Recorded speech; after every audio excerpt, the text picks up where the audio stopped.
Di dalam waktu yang tertinggal, seperti angin yang tak pernah diam, menebarkan fikiran mencari motif dan objektif, merentasi masa silam kegemilangan, tamadun Islam.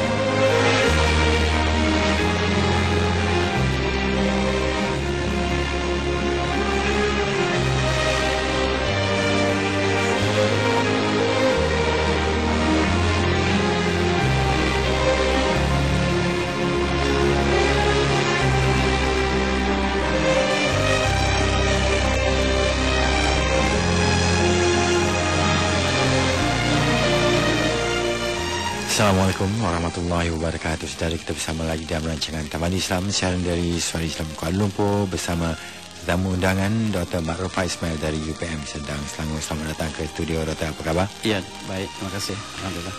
Dan minggu ini kita akan membincangkan tentang pemakanan, Dr. ya? Ya, insyaAllah.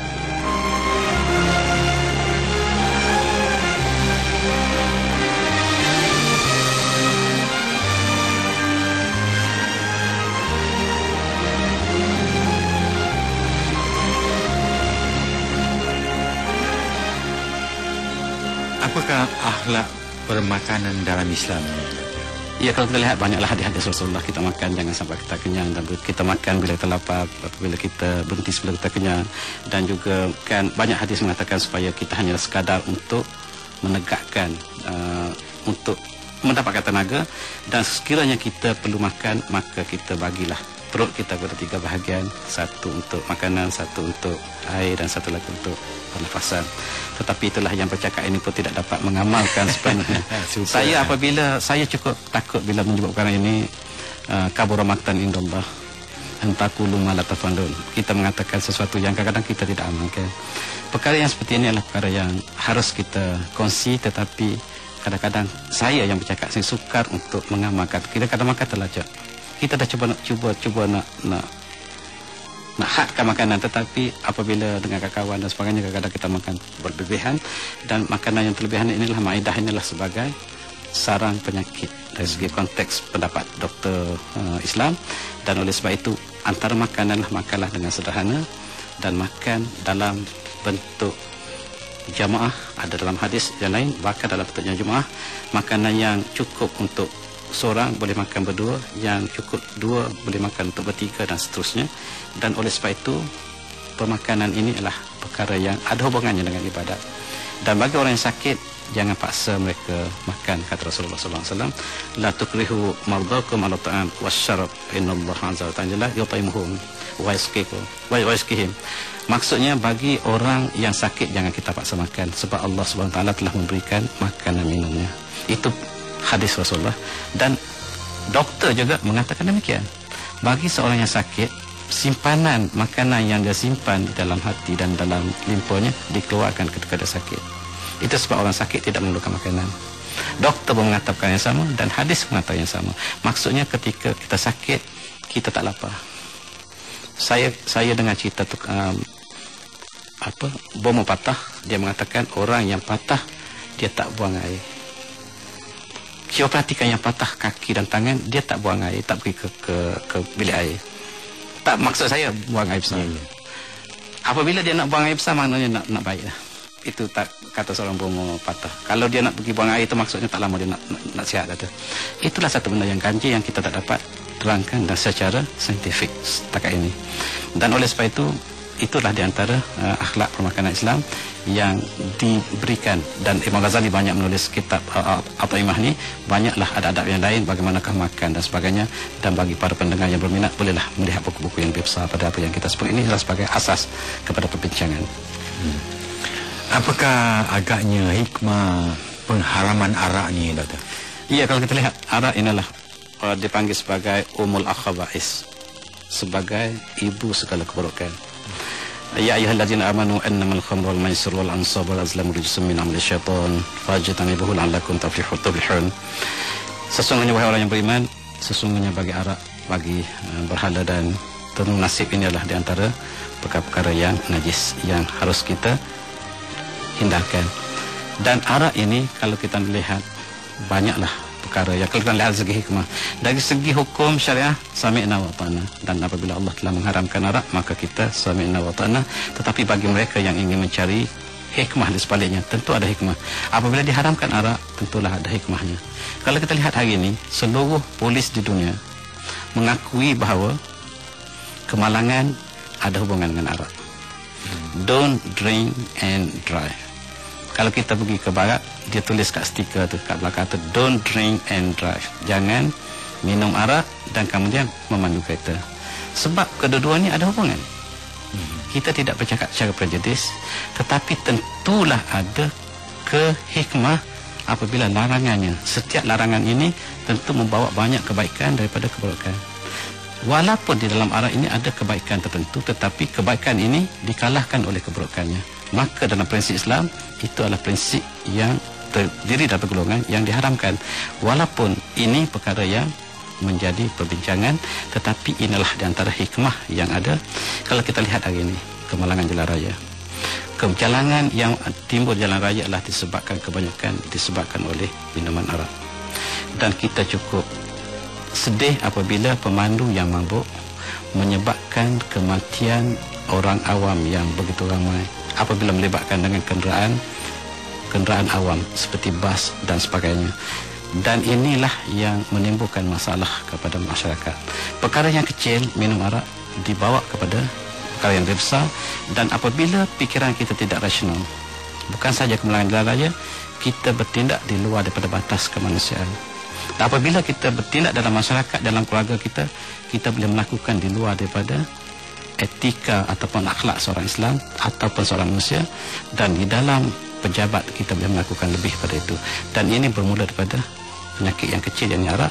Dan kita cukup sedih apabila negara-negara yang tertentu mengamalkan penjualan yang begitu bebas di tempat yang terbuka, dan kadang-kadang di dalam syarikat penerbangan diberikan secara percuma dan sebagainya. Dan inilah sebahagian daripada keburukan yang ada dalam minuman ini.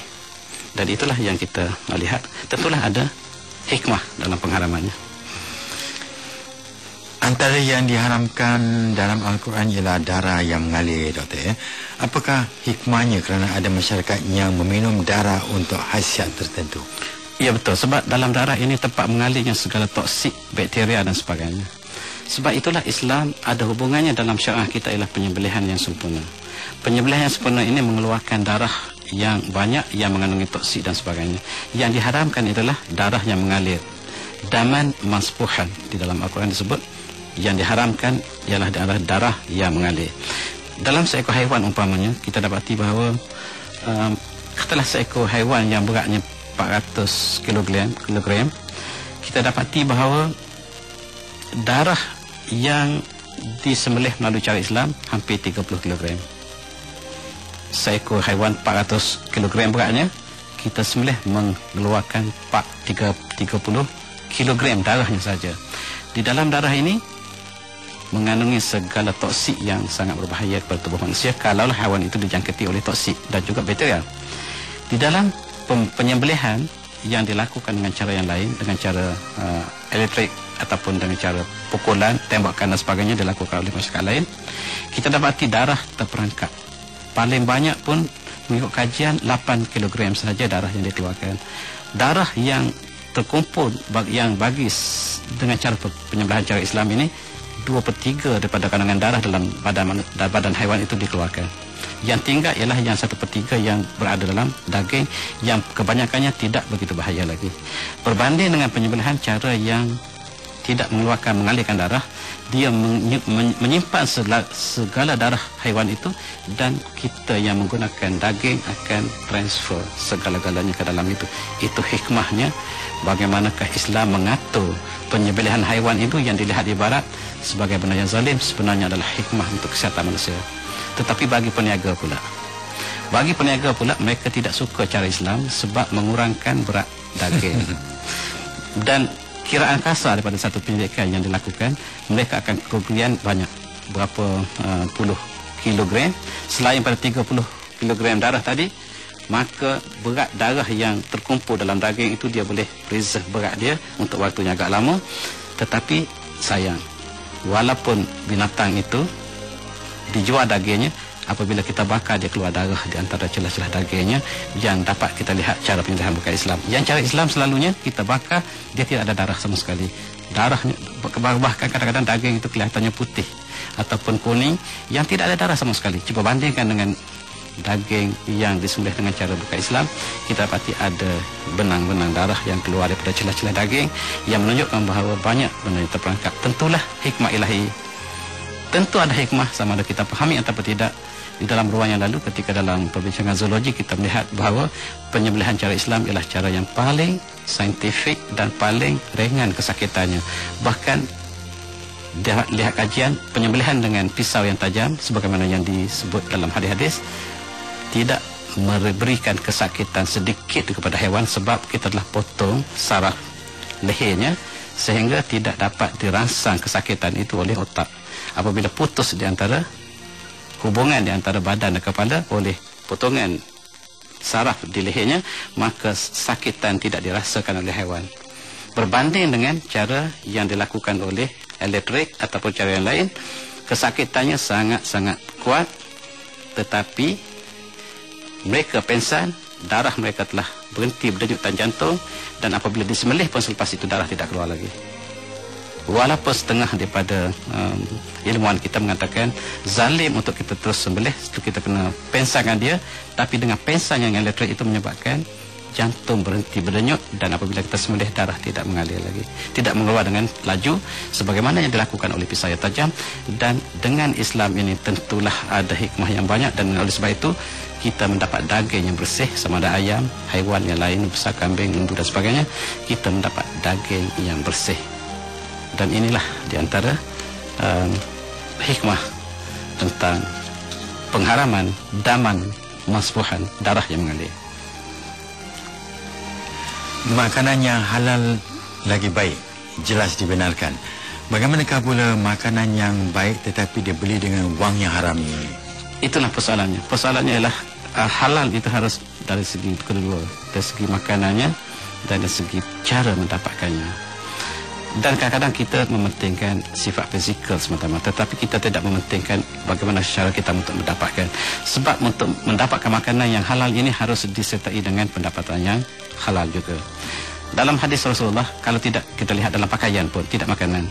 Satu baju yang dibeli dengan harga 10 dirham, 1 dirhamnya dan semua yang haram. Maka selagi kita pakai baju itu untuk bersolat, Allah tidak akan terima solat kita. Walaupun 9 dirhamnya duit yang halal, 1 dirham tidak halal. Apabila campurlah halal dan haram, ghulbatil haram. Apabila bertemunya haram dan halal bercampur dua, maka yang menang adalah yang haram. Dan oleh sebab itu kita dapati bahawa dalam konteks makanan pun demikian. Walaupun kita dapat sedikit dalam pendapatan kita ada yang haram, kita ada yang banyaknya ialah yang halal, kita beli makanan dan kita bimbang takut termasuk dalam kategori yang sama seperti pakaian tadi. Dan oleh sebab itu makanan yang halal ini ialah halal dari segi pendapatan, halal dari segi zat makanan, dan baik tayyiban dari segi keadaan makanan tersebut. Dan kombinasi inilah kita harapkan untuk melahirkan generasi yang baik. Sebab kita lihat masalah akhlak kita hari ini. Sebab makanan yang haram ini ada hubungan dengan hati manusia. Hati yang manusia pula ada hubungan dengan akhlak. Dan kalau kita sentiasa makan makanan yang haram, sama ada daripada fizikalnya ataupun dengan cara mendapatnya, maka dia akan memberikan mengeraskan hati. Bukan kita saja, tetapi pada isteri kita, pada anak-anak kita. Dan dengan ini timbullah berbagai-bagai masalah di dalam masyarakat. Yang inilah yang cikgu tak boleh nak ajar, yang payah nak ajar. Sebab dia tak dengar dah, sebab hati dia sudah keras sangat. Sebab makan ini akan menjadi darah daging, dan inilah yang menjadi timbul persoalan. Kalau kita anak cenderung kepada yang tidak baik, umpamanya dadah dan sebagainya, kita cuba ceklah pendapatan kita. Cuba cek kat mana, apakah kita terlibat dengan riba, apakah kita ada dalam kita claim overtime, ada terlibat perkara yang tidak baik, ada terlebihkan sikit. So kita ambil hisap sehingga kita dapat harta yang sedikit tetapi berkat. Dan itulah yang sebaik-baiknya. Dan oleh sebab itu saya menyuruh diri saya juga dan dengan para pendengar, cuba kita semak kembali setiap makanan kita makan, sebab dia ada hubungannya dengan karakter kita, dengan akhlak kita, dengan masyarakat kita. So masyarakat yang baik ialah masyarakat yang harmoni, dan kita bermula daripada makanan yang baik. Umpama nila setitik habis susu sebelanga, ya betul. Dan begitu juga rumah tangga kita. Kadang-kadang kita buat rumah kita dengan harga ratusan ribu, semuanya halal, tetapi kita bimbang ada sedikit yang sumber yang tidak baik, itu kita cantum ke dalam bina rumah kita, dan kita beribadat, kita hidup sepanjang zaman kita, sepanjang hayat kita. Kita bimbang takut termasuk di dalam hadis sebab Allah kita membeli baju yang 10 dirham tadi, 1 dirham yang haram, 9 yang halal, maka yang menangnya yang haram juga. So inilah yang menakutkan.